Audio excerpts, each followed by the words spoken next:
that he will give power to two witnesses, and these two witnesses will have power to prophesy for 1260 days clothed in sackcloth. People tend to skip the two verses after that and then go to, they will have power to speak fire out their mouth and destroy any enemy that's speaking against what they have going for God. This is how the enemies will be destroyed or killed. Boom. Let's go back up to the verses. He said, these two witnesses are two lampstands, and these two lampstands are two olive trees.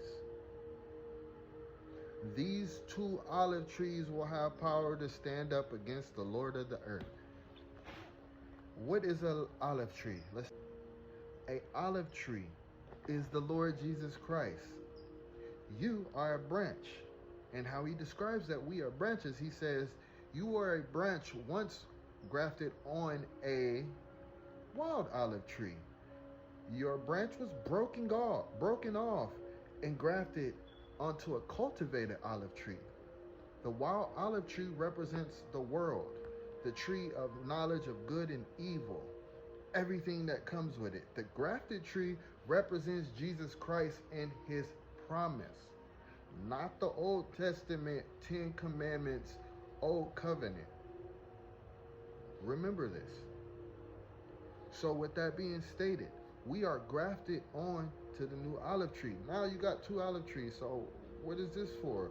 Well, you have two types of people spoken of in the Bible, two different nations. A nation represents people and what they have going on to separate them from God's people and the people of the world. It's no God's people, the people of the world, the people of space, certain people in the world.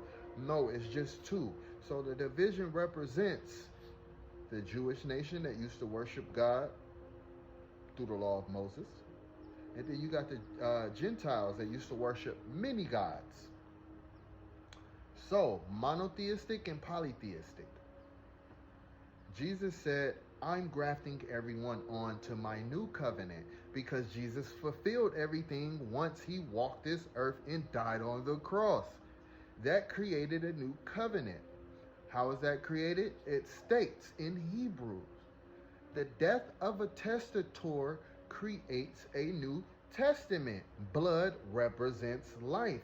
His blood was perfect, so it was able to create a new covenant. Boom. Now back to the two witnesses. If Jesus Christ is this olive tree, and there's two olive trees of the Jewish people who was grafted onto the promise, and the Gentiles, which people who worship Christmas and all that, everything, and I'm not saying nothing about nothing, don't get on me about that, I'm just a